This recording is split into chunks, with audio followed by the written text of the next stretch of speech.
اور فرمایا لا تشربوا من مائها، اس وادی کا پانی کوئی نہ پیے،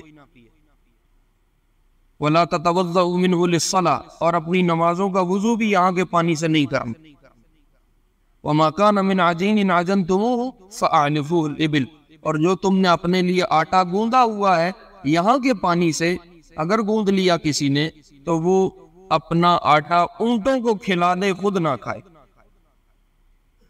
یہ پانی جو اس وادی کا ہے استعمال کوئی نہ کرے کسی بھی شکل میں، اور اگر کسی نے لے لیا ہے تو اس کو گرا دو، استعمال نہ کرنا۔ یہ آپ نے اس وادی میں سے گزرتے ہوئے ہدایات دھویا کلی کی، اور وہ کلی والا پانی اس چشمے میں دوبارہ ڈالا گیا۔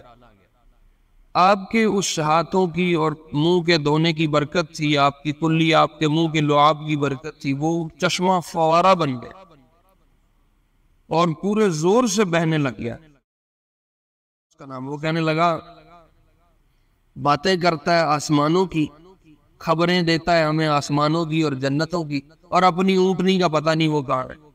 یہ اس نے منافق نے چوب لگائی، یہ اڑتی اڑتی آپ کے کانوں میں پہنچ۔ جب یہ عذاب آتے ہیں تو پھر دم درود وظیفے کام نہیں کرتے، ان حکموں کو پورا کرنا پڑتا ہے۔ وہ حکم پورے ہوں گے عذاب کی شکلیں ٹلیں گی، وہ حکم پورے نہیں ہوں گے عذاب نہیں ٹلیں گے۔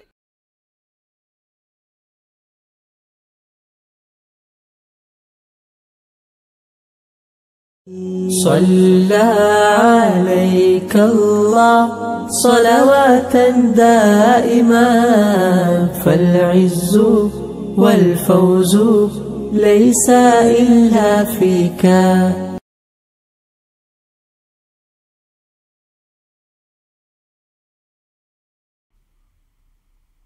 ہم غزوہ تبوک کی بات چلا رہے ہیں اور اس کا کافی سارا حصہ میں عرض کر چکا ہوں۔ اس سفر میں بہت سی چیزیں تھیں جو مسلمانوں کے سیکھنے کی تھی، اور یہ سفر آپ کے باقی غزوات سے اس لیے منفرد تھا کہ اس میں قربانی سب سے زیادہ تھی۔ اس کی کافی ساری تفصیل میں عرض کر بھی چکا ہوں۔ اس کو جیش العسرہ کہتے ہیں، یہ جو لشکر تھا تبوک والا، اس کو جیش العسرہ، عسرہ عربی میں کہتے ہیں مشکل تنگی کی چیز، تو جیش العسرہ کا مطلب تھا تنگی کا لشکر، مشکل کا لشکر تھا جو یہ سفر تھا۔ 30,000 افراد ہیں اور 10,000 گھوڑے تھے اور باقی لوگ پیدل تھے، اور کچھ اونٹ تھے لشکر میں، تو آپ نے پیدل والے افراد کی ان اونٹوں پہ تشکیل کی۔ ایک ایک اونٹ پہ 18 بندے آئے تھے کہ وہ ایک اونٹ پہ 18 بندوں کا حصہ بنتا تھا، اور باری باری وہ سفر کرتے تھے، اونٹ پہ سوار ہوتے تھے، باقی پیدل چلتے تھے، ایک بندہ سفر کیا کرتا تھا یا 2 کرتے تھے۔ اس ترتیب پہ یہ سفر طے ہو رہا تھا، اور تقریباً آنا جانا 30 دن کا ہے، اس لیے کہ تبوک میں جو جا کے پہنچ کے آپ نے قیام فرمایا ہے وہ 20 دن، اور ٹوٹل جو آپ کا عرصہ لگا ہے مدینہ سے نکل کے واپس مدینہ آنے تک وہ 50 دن، تو 20 دن اگر قیام کے تبوک والے نکال دیں تو 30 دن لگے آنے جانے میں۔ سفر لمبا تھا کافی۔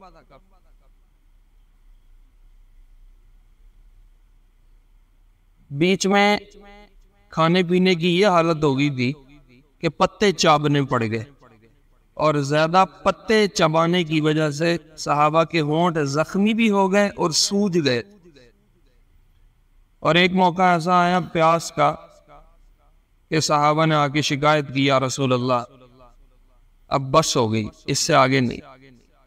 حضرت عمر رضی اللہ عنہ فرماتے ہیں کہ ہم نے اس سفر میں اونٹ ذبح کر کے ان کی اوجڑیاں نکال کے ان کو نچوڑ نچوڑ کے پانی پیے۔ یہ حالت، یہ بہت مشکل، یہ ہم صرف بول سکتے ہیں یا کہہ سکتے ہیں، یہ کرنا ہمارے لیے تصور بھی مشکل۔ اونٹ میں کچھ حصے ہوتے ہیں جسم میں جس میں وہ پانی جمع کرتا ہے، تو صحابہ باوجود اونٹوں کی قلت کے ان اونٹوں کو ذبح کرتے تھے اور وہ جو پانی ذخیرہ اونٹ کے پیٹ میں ہوتا تھا وہ نکال کے وہ پیتے. ایک موقع پہ آ کے صحابہ نے کہا بس یا رسول اللہ دعا فرمائے. تو آپ نے ہاتھ اٹھائے, اللہ تعالیٰ نے بادل بھیجے پورے لشکر پہ, جہاں جہاں وہ ٹھہرے ہوئے تھے پورے لشکر پہ اللہ نے بارش کی. صحابہ نے اپنے برتن بھرے, اپنے مشکیزیں بھرے, اپنی حاجات پوری کی, جو جانور تھے ان کو نہلایا دھلایا, ان کی حاجات کو پورا کیا. یوں یہ سفر ہوا, بڑا مشکل سفر. باقی میں اس موقع پہ معاشی تنگی تھی اور موسمی حالات تھے اور وہ ساری چیزیں میں عرض کر چکا. یہ جیش العسرہ ہے. راستے میں آپ علیہ السلام چلتے چلتے ایک وادی میں سے گزرے, اس کو حجر کہتے ہیں.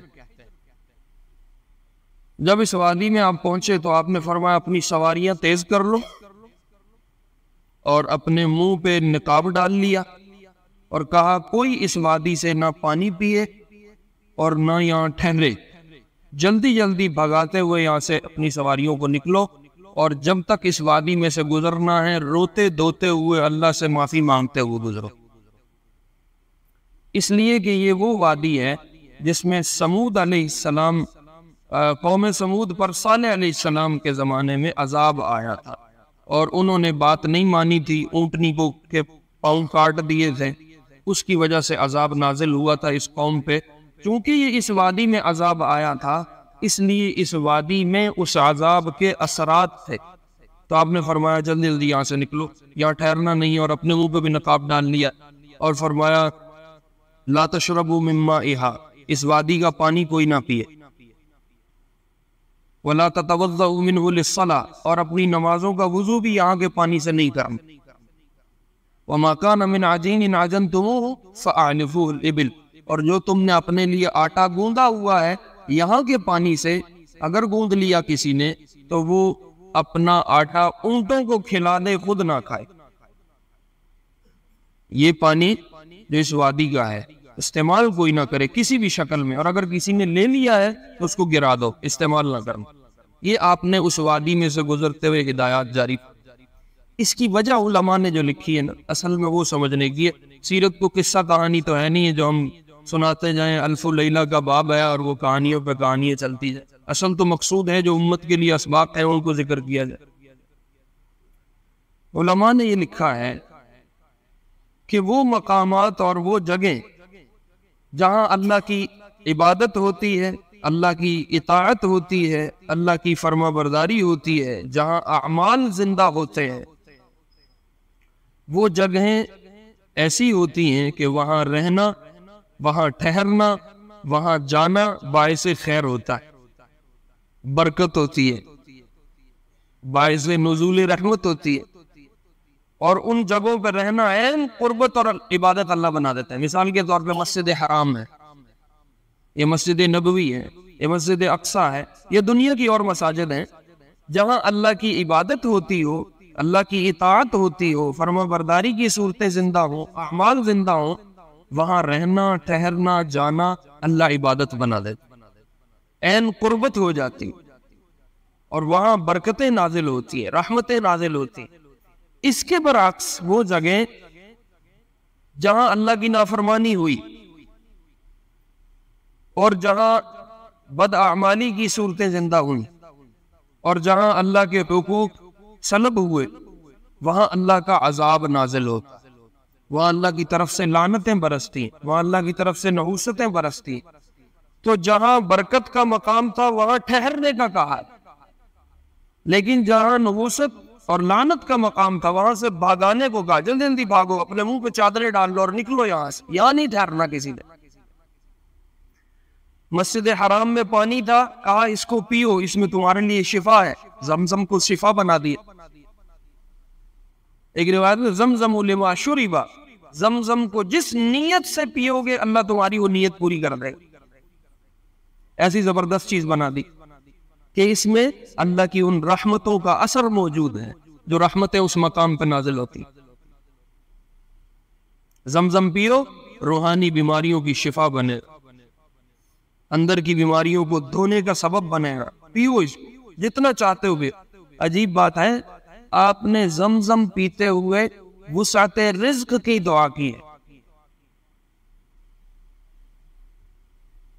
تو وسعت رزق تو بندہ کرے نا. میں نے کوئی دکان کھولی تو میں کہوں یا اللہ میں سبب لایا اور تو برکت پات میں رزق دے. ایک بندہ پانی پی رہا وغیرہ میرے رزق میں وسعتیں کر دے برکتیں. وہ اس لیے کہ زمزم پیتے ہوئے جس چیز کی نیت کرو گے اللہ تمہاری پوری کر دے. زمزم لما شرب, تو وہاں زمزم پلایا اس لیے کہ اس میں رحمت کے اثرات تھے. لیکن یہاں فرمایا نہ کو پانی پیے نہ یہاں کے پانی سے وضو کرے. اگر کسی نے آٹا گوندھ لیا وہ بھی اونٹوں کو کھلا دو, خود نہیں کھانا. اس لیے کہ یہاں کے پانی میں وہ اثرات ہیں جو اللہ کی طرف سے نوزت اور لعنت اتری تھی اس قوم کے. حرم میں جاؤ تو کہا من دخلہ کان آمنا, جو اس حرم میں آ گیا اس کو امن مل گیا, وہ یہاں رہے ہر طریقے سے رہیں, کسی قسم کی اس کو پریشانی کا سامنا نہیں کرنا پڑے گا. لیکن حرم کے مقابلے میں یہ وادی جہاں اللہ کا عذاب نازل ہوا, فرمایا یہاں کوئی نہ ٹھہرے, یہاں سے بھاگو جلدی. ان یصیبکم ما اصابہم, کہیں وہ عذاب تم پہ بھی نہ آ جائے جو اس قوم سمود پہ آیا. اس لیے یہاں سے نکلو جلدی جلدی. حرم میں ٹھہرو گے, وہاں کی آب و ہوا میں اتنا اللہ نے اثر رکھا ہے, بیماریاں دھلتی ہیں روحانی بھی اور کیفیات پیدا ہوتی. لیکن اس وادی میں بجائے رحمت کے نحوست ہے, اس لیے یہاں نہیں ٹھہرنا کہ یہاں ٹھہرنے سے مزید بیماریاں لگنے کا سبب بن جائے, مزید مشکلات کا سامنا ہو جائے. اس لیے یہاں سے فٹافٹ نکلو, بھاگو. آپ نے وہاں نہیں ٹھہرنے دیا, نکال دیا فوراً. راستے میں ایک جگہ آپ نے قیام فرمایا تو آپ نے صحابہ میں اعلان فرمایا تحب اللیلۃ الریح الشدیدہ, آج رات تمہارے پہ ایک آندھی آئے گی. فلا یقم منکم احد, کوئی بندہ اکیلا باہر نہ جائے. جتنے حصے میں لشکر ٹھہرا ہوا ہے اس سے کوئی بندہ باہر نہ جائے, اور اپنی سواریوں کو باندھ کے رکھنا. ایک صحابی کی سواری کھلی رہ گئی اور وہ کہیں جیسے سواری کہیں رخ آیا, جانور ہے کسی طرح بھی منہ آیا اٹھ کے چل دیا. جب وہ چلا تو وہ اس کو ڈھونڈتے ڈھونڈتے پیچھے نکل گئے اور اکیلے نکل گئے. وہ اللہ کی طرف سے وہ طوفان آیا. صحابی کو روایات میں ملتا ہے اس طوفان نے اڑایا, اور طے کے پہاڑ تھے, قبیلہ طے آباد تھا, دور تھا کافی, وہاں جا کے اس کو پٹک کے مارا. سواری بھی نہیں ملی.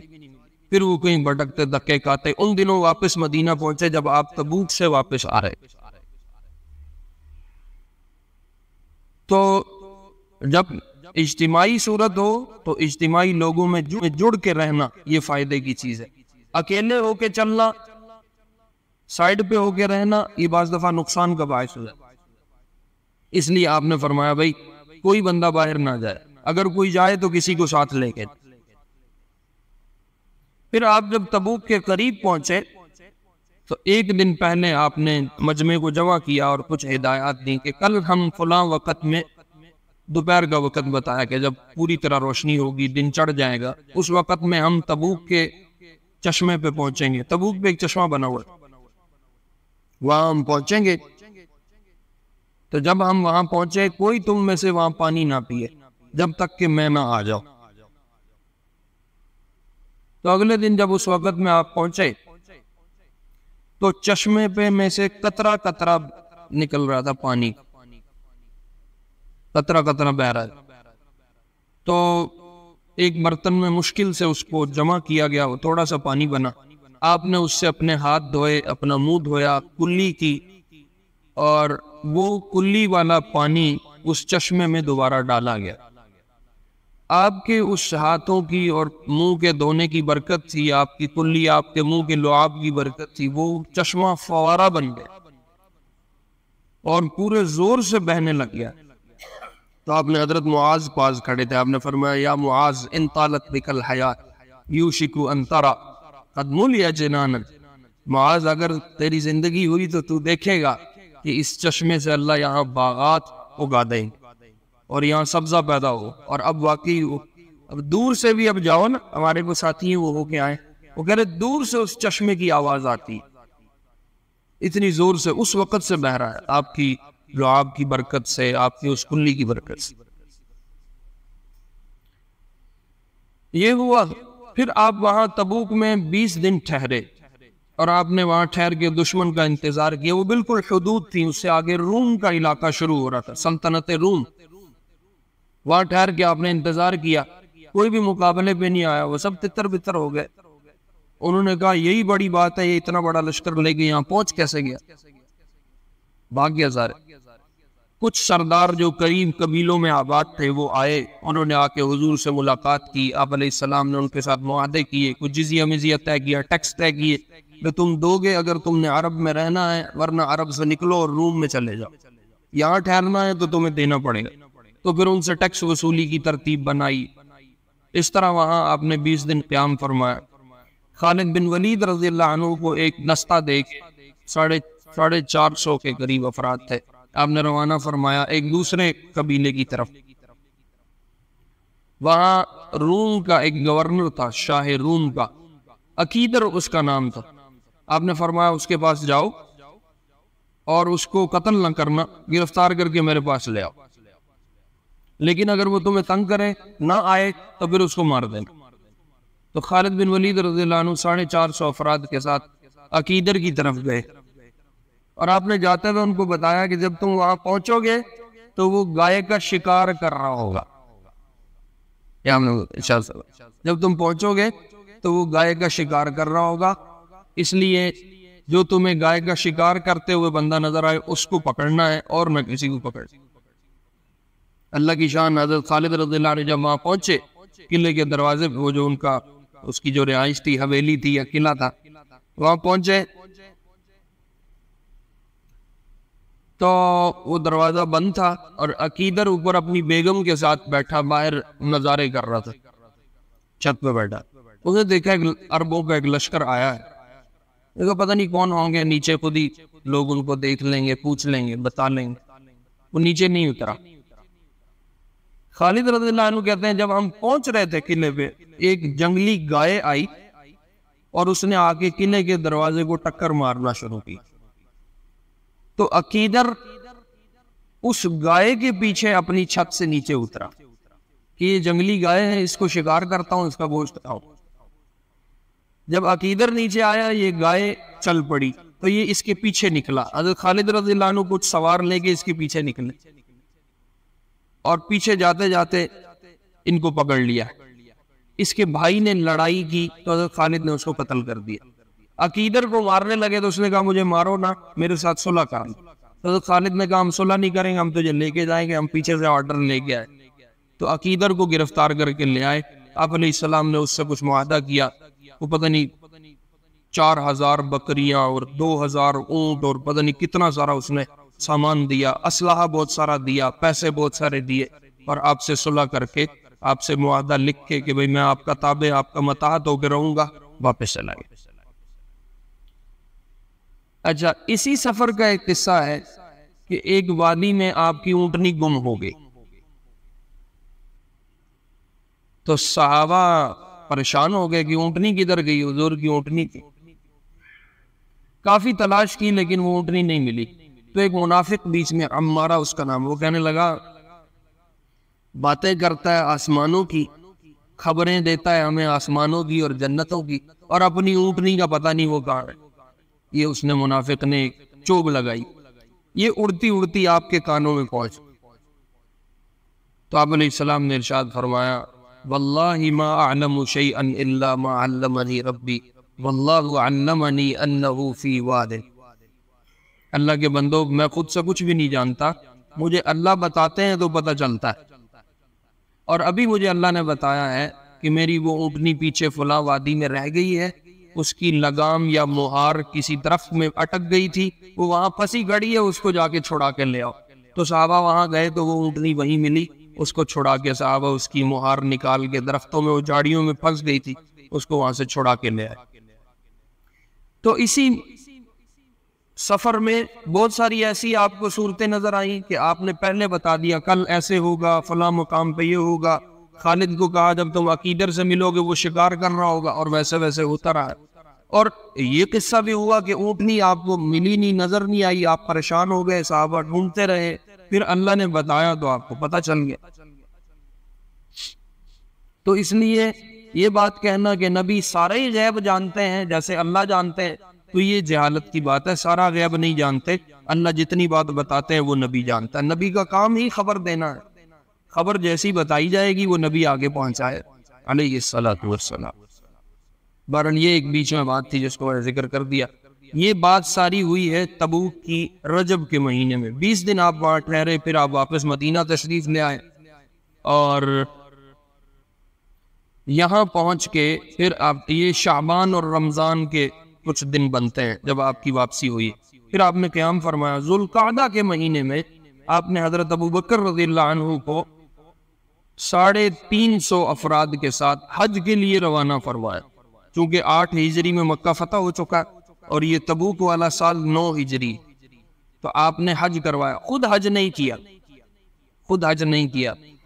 اس کی کیا وجہ تھی؟ وہ جب آپ کا حج آئے گا تو میں عرض کروں گا کہ آپ نے خود حج کیوں نہیں کیا۔ حضرت ابوبکر رضی اللہ عنہ کو حج کے لیے روانہ فرمایا اور کہا اس دفعہ حج پہ اعلان کر دینا آج کے بعد کوئی مشرک بیت اللہ کے قریب نہ آئے، اور آج اعلان کر دینا اس حج پہ کہ آئندہ کوئی بھی بیت اللہ کا ننگے طواف نہیں کرے، اور آج کے بعد وہاں اعلان کر دینا کہ جس کا حضور علیہ السلام سے کوئی معاہدہ ہے اس کا وہ معاہدہ اس کی مدت تک چلایا جائے گا، اور جس کا کوئی معاہدہ نہیں ہے اس کے ساتھ بھی ہے، جس کا معاہدہ تو ہے لیکن کوئی مدت طے نہیں ہے، اس کا معاملہ 4 مہینے کی مہلت ہے، وہ 4 مہینے تک رہ سکتا ہے، اس کے بعد یا مسلمان ہونا پڑے گا یا قتل ہونا پڑے گا۔ اچھا، عرب میں یہ دستور تھا کہ معاہدوں کا اعلان وہی شخص کرتا تھا جس سے معاہدہ کیا گیا، تو چونکہ معاہدہ حضور سے ہوا تھا اس لیے یا تو آپ خود جاتے تو اعلان فرماتے، آپ خود تو گئے نہیں، تو عرب کا دستور یہ تھا کہ یا معاہدے والا خود اعلان کرے، اور اگر خود نہیں تو کوئی رشتہ دار اعلان کرے، قریبی رشتہ دار۔ تو آپ نے حضرت علی رضی اللہ عنہ کو پیچھے سے روانہ فرمایا۔ حضرت ابوبکر جا چکے تھے کہ علی تم جاؤ اور حج ابوبکر کروائے رضی اللہ عنہ، اور میرے کیے ہوئے معاہدوں کا اعلان اور مہلت کا اعلان تم کرو گے، اس لیے کہ ہمارے ہاں عرب میں یہ دستور ہے کہ رشتہ دار اعلان کرتے ہیں۔ حضرت علی رضی اللہ عنہ کو آپ نے اپنی سواری دی، اپنی اونٹنی دی، حضرت علی اس پہ سوار ہو کے پیچھے گئے اور حضرت ابوبکر رضی اللہ عنہ سے جا کے ملے۔ جب حضرت ابوبکر کے پاس پہنچے تو حضرت ابوبکر کو اونٹنی کی آواز آئی، تو ان کو لگا یہ تو حضور کی اونٹنی کی آواز ہے علیہ السلام۔ تو حضرت ابوبکر نے کہا شاید آپ تشریف لے آئیں۔ جب دیکھا تو حضرت علی تھے، آپ نے فرمایا، حضرت ابوبکر نے کہا امیر مأمور، علی امیر بن کے آئے ہو یا مامور بن کے آئے؟ انہوں نے کہا مأمور، میں مامور بن کے آیا ہوں، اور مجھے کچھ آیات آپ نے دے کے بھیجی ہیں، حج کے خطبے کے بعد میں نے کچھ اعلانات کرنے ہیں، اس کے لیے میری تشکیل کی گئی۔ تو جب حضرت ابوبکر رضی اللہ عنہ نے حج کا خطبہ دے لیا تو پھر حضرت علی کو کھڑا کر کے ارشاد فرمایا کہ اب جو تم اعلانات لے کے آئے ہو حضور کے معاہدوں کا وہ کھڑے ہو کے کرو۔ حضرت علی رضی اللہ عنہ کھڑے ہو کے اعلان کیے، اور ان کی بات کو آگے پہنچانے کے لیے حضرت ابوبکر رضی اللہ عنہ کچھ لوگوں کی تشکیل کی، وہ اس مجمع میں تھے، وہ اس بات کو آگے پہنچا رہے تھے، چونکہ سپیکر لاؤڈ سپیکر کا تو زمانہ نہیں۔ یہ کچھ تبوک کی چیزیں تھی جس کو میں نے عرض کر دیا۔ اور 9 ہجری میں حضرت عثمان کی دوسری بیگم جو ام کلثوم، ان کا انتقال ہوا رضی اللہ عنہ۔ آپ نے فرمایا میری کو تیسری ہوتی تو عثمان کو بھی تجھے دے دیتا۔ اسی طرح اور کچھ احکام ہیں جو اس 9ویں ہجری میں آئے ہیں۔ اسی طرح منافقوں کا جو سب سے بڑا سردار ہے جس کے بارے میں آپ نے فرمایا منافقوں کا جھنڈا اس کے ہاتھ میں ہوگا قیامت کے دن، عبداللہ بن ابی بن سلول، اس کا انتقال بھی 9ویں ہجری میں ہوا۔ کچھ اور قصے ہیں وہ چھوٹے چھوٹے ہیں، ان کی تفصیل نہیں ہو سکتی۔ یہ کچھ 9ویں ہجری کا خلاصہ تھا جو میں نے عرض کر دیا۔ انشاءاللہ اگلے جمعے ہم 10ویں ہجری کا خلاصہ کچھ عرض کریں گے۔ ایک تھوڑی سی بات اس سیرت کے موضوع سے ہٹ کے کرنی، بس پھر انشاءاللہ سنتیں پڑھتے ہیں۔ میرے عزیزوں، میرے پیاروں، بے موسمی بارشیں اور پکی ہوئی فصل پہ ژالہ باری کی صورت، یہ اللہ کی طرف سے عذاب کی شکل اور اظہار ناراضگی۔ میں ابھی آپ کو تبوک کے قصے میں سنا کے آیا ہوں، جس جگہ پہ جس مقام پہ اللہ کا عذاب نازل ہوتا ہے وہاں کی ہر چیز میں اس کا اثر جاتا ہے۔ تو یاد رکھو، ایسا نہیں ہے کہ یہ بارشیں ہو گئی تو کوئی نہیں، بعد میں گندم سنبھالی جائے گی، گندم سمیٹی جائے گی، یا تھوڑا بہت مالی نقصان ہو جائے گا، ایسا نہیں۔ عذاب اترنے کا مطلب ہے اللہ کی طرف سے لعنت اور نحوست آئی ہے، اس کا اثر بہت دور تک جائے گا۔ بے موسمی بارشوں کا ہونا یہ کوئی اچھا شگون نہیں ہے، ہم سب کو فکر مند ہونے کی ضرورت ہے، ہم سب کو توبہ استغفار کی ضرورت ہے، اجتماعی طور پہ، انفرادی طور پہ۔ ہماری تباہی صرف حکمرانوں کے ہاتھوں نہیں ہے۔ ہم بیٹھ کے نا اپنے سر سے بوجھ اتارتے ہیں اور حکمرانوں پہ ڈال دیتے ہیں۔ حکمرانوں کی اپنی نااہلیاں ہیں، اس میں کوئی نکار نہیں، لیکن اگر ان کا حصہ 20-30% ہے تو 70% ہمارا اپنا حصہ ہے۔ اتنی تباہی تک جو حالات پہنچے ہیں وہ قصور کسی اور کا نہیں، وہ ہمارا اپنا ہے۔ اس لیے ہمیں اپنے حالات پہ غور کرنا ہے، اپنی ذاتی نجی زندگیاں تلاش کرنی ہے کہ ہم کہاں کمی کر رہے ہیں جس کی وجہ سے ان عذابوں کا سامنا ہمیں کرنا پڑا۔ ابھی زلزلے سے ہماری جان چھوٹی، ابھی کچھ عرصہ پہلے سیلاب سے جان چھوٹی، آندھیاں، طوفان، بیماریاں، وبائیں، امراض، نئی شکلیں بیماریوں کی، یہ سب عذاب ہیں جن کا ہمیں سامنا ہے۔ فصلیں، اب یہ زمیندار بیٹھے بہت سارے، پوچھو اب فصلوں کا کیا ہے، وہ کہتے ہیں اب دانا پھول گیا، اب گندم خراب ہو گئی، یہی گندم ہم نے کھانی، ہماری نسل نے کھانی۔ یہ عذاب کیوں آ رہے ہیں اس کو دیکھنا ہوگا، ورنہ یہ کم نہیں ہوں گے، یہ اور بڑھتے جائیں گے۔ فَلْيَرْتَقِبُوا عِنْدَ ذَلِكَ رِيحًا حَمْرَاءَ، آپ نے کچھ گناہوں کی شکلیں بتائیں، پھر آپ نے کہا جب دیکھو یہ گناہ ہونے لگ گئے ہیں تو پھر انتظار کرنا، سرخ آندھیاں چلیں گے، وَزَلْزَلَةً، زلزلے آئیں گے، وَخَسْفًا وَمَسْخًا، زمین پھٹے گی، تم اندر دھنسو گے، آسمان سے پتھر اولے برسیں گے، وَآيَاتٍ مُتَتَابِعَاتٍ، عذاب کی کئی شکلیں تمہیں دیکھنے کو پھر ملیں گی۔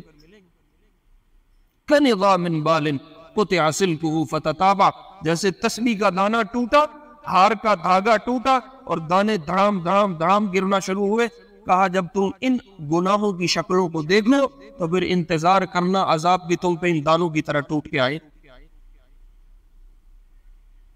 اس لیے ہمیں اپنی زندگی پہ غور کرنے کی ضرورت ہے۔ دیکھو میں ملک ٹھیک نہیں کر سکتا، میں اپنا محلہ، اپنا دیہات، اپنی بستی، اپنا شہر ٹھیک نہیں کر سکتا، اپنی ذات تو ٹھیک کر سکتا ہوں۔ دودھ میں پانی، شہد میں شیرہ، مسالوں میں 2 نمبری، فروٹ میں انجیکشن، گوشت میں پانی، کتنی تباہی کی کہانی ہے۔ یہ کون کر رہا ہے؟ ہر چیز میں 2 نمبر، ہر چیز میں 2 نمبر۔ دوائیوں کی پیکنگ اوریجنل ہے، اندر 2 نمبر، اوپر موریں لگی ہوئی۔ کپڑا فیصل آباد کا ہے، بتاتے جاپان کا ہے، موریں لگی ہوئی ہے۔ جھوٹی قسمیں، جھوٹی گواہیاں، جھوٹے سرٹیفکیٹ، جھوٹے مقدمے، رشوتیں، سود خوری، رشوت خوری، حلال حرام کا جمع کرنا۔ پردوں کی کیا حالت ہے ہمارے ہاں، نیم عریہ لباس ہے، آدھے جسم ننگے، وہ پہنے ہوئے ننگی ہے۔ ہر گھر میں ننگا ناچ چل رہا ہے، ہر گھر میں میوزک موسیقی بج رہی ہے، ہر گھر میں فلمیں ڈراموں کی شکلیں ہیں۔ یہ کون کر رہا ہے؟ یہ حکمران کر رہے ہیں۔ یہ زمیندار بیٹھے ہیں، ہماری زمینوں کو چوری کا پانی نہیں لگتا، کون لگاتا ہے؟ حکمران لگاتا ہے۔ جس فصل کو چوری کا پانی لگے گا وہ فصل تباہ نہیں ہوگی، وہ پوری نسل تباہ ہو جائے گی۔ کتنے ہیں جنہوں نے اپنی بہنوں کا حق مارا ہوا، نہیں دیتے، وراثت میں حصہ ہے، زمین جائیداد میں حصہ نہیں دیا، بدماشی ہے، نہیں دیتے، کھا رہے ہیں بیٹھ کے، اولادوں کو بھی کھلا رہے ہیں۔ کون سی خیر کی امید ہے؟ جس اولاد کو یہ فصل لگ رہی ہے وہ اولاد بڑی ہوگی کوئی خیر کا کام کرے گی، کس امید پہ بیٹھے؟ کیوں اپنے آپ کو دھوکہ دے رکھا ہے؟ بلی جب کبوتر پہ حملہ کرتی ہے تو کبوتر آنکھیں بند کر لیتا ہے، سمجھتا ہے میرے پہ کچھ نہیں ہو رہا۔ ہم نے اپنی آنکھیں بند کی ہوئی ہیں، سب کچھ جانتے بوجھتے۔ بہنوں کو حصہ کیوں نہیں دیا زمین میں سے؟ وہ کہتے ہیں جی ہماری جائیداد ہے، ہمارے بڑوں سے ملی، ہم کہیں دے دیں گے، اسی کی تو کھاواں گا۔ ارے تجھے کون سمجھائے، تو رب کے خزانوں سے کھا رہا ہے، تو ان زمینوں سے تھوڑی کھا رہا ہے۔ بہن کو حصہ نہ دینے کا مطلب ہے یہ رب کو رازق نہیں مانتا، یہ زمین کو رازق مانتا ہے، یہ سمجھتا ہے میرے بچوں کا رزق زمین سے آئے گا، اللہ سے نہیں آئے گا۔ آپ جاؤ عدالتیں بھری پڑی، کتنے جھگڑے لڑائیاں فساد ہیں، بہن بھائی ہیں، ایک چھاتی کا دودھ پیا، ایک گود میں پلے بڑے جوان ہوئے، اب وہ آپس میں بات نہیں کرتے، آپس میں بولتے نہیں ہے، قطع تعلقی کیوں ہے؟ وہ کہتے ہیں بہن حصہ مانگتی بھائی دیتا نہیں۔ اب بتاؤ یہ عذاب کو دعوت دینے کی شکلیں ہیں یا نہیں ہے؟ میرے عزیزو یاد رکھو یہ بات، میں یہ بہت غور سے سننے کی بات ہے، میں بڑے دل سے بات کر رہا ہوں۔ میرے عزیزو یاد رکھو جب احکام ٹوٹتے ہیں، یہ دھیان سے میری بات کو سننا، جب احکام ٹوٹتے ہیں، اللہ کا دیا ہوا حکم ٹوٹتا ہے تو اللہ کی طرف سے عذاب کی شکلیں پیدا ہوتی ہیں۔ جب یہ عذاب آتے ہیں تو پھر دم درود وظیفے کام نہیں کرتے، ان حکموں کو پورا کرنا پڑتا ہے۔ وہ حکم پورے ہوں گے عذاب کی شکلیں ٹلیں گی، وہ حکم پورے نہیں ہوں گے عذاب نہیں ٹلیں گے۔ حکم توڑے، اللہ کی طرف سے نحوست لعنت آئی، اب لوگ کہتے ہیں مولوی صاحب ساڈے واسطے دعا کرو، مولوی صاحب سن کو وظیفہ دس دیو، مولوی صاحب سن کو دم دس دیو، سن کوئی تویز دے دیو۔ یہ دم درودوں سے کام نکل چکا ہے، تعویذ یہاں کام نہیں کرتے۔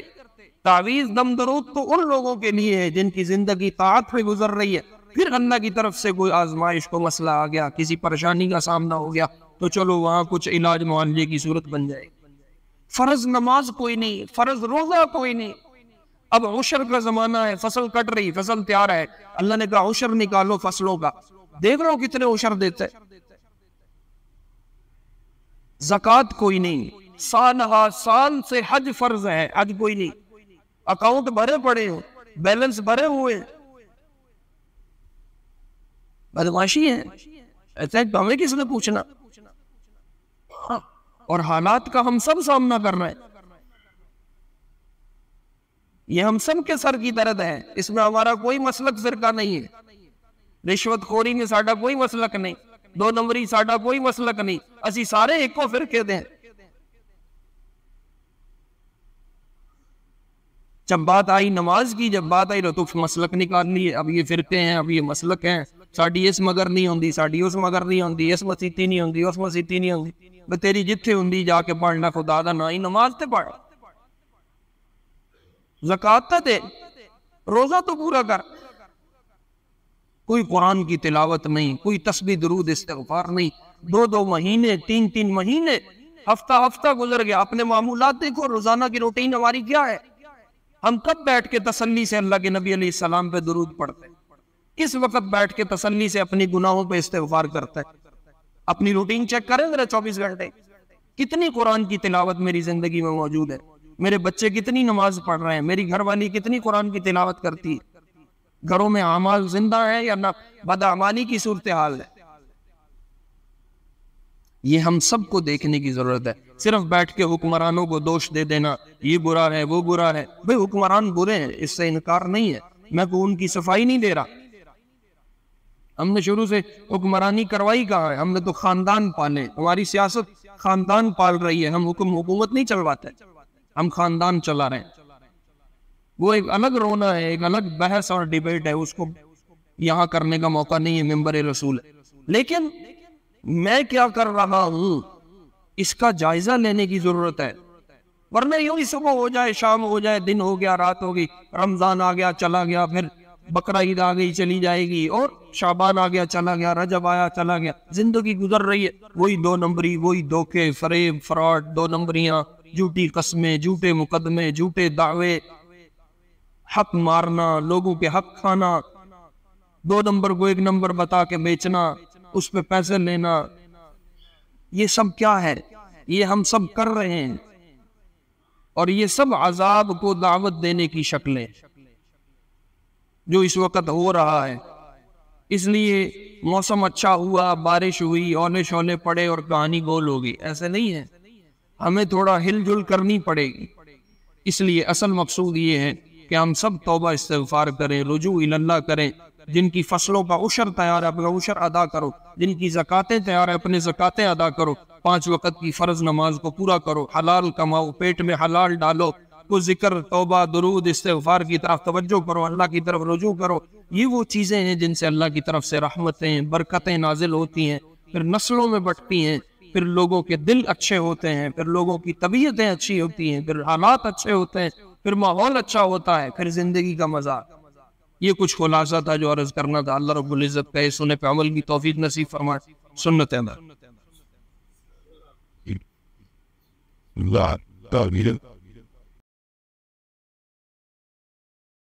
صلى عليك الله صلواتا دائما فالعز والفوز ليس إلا فيك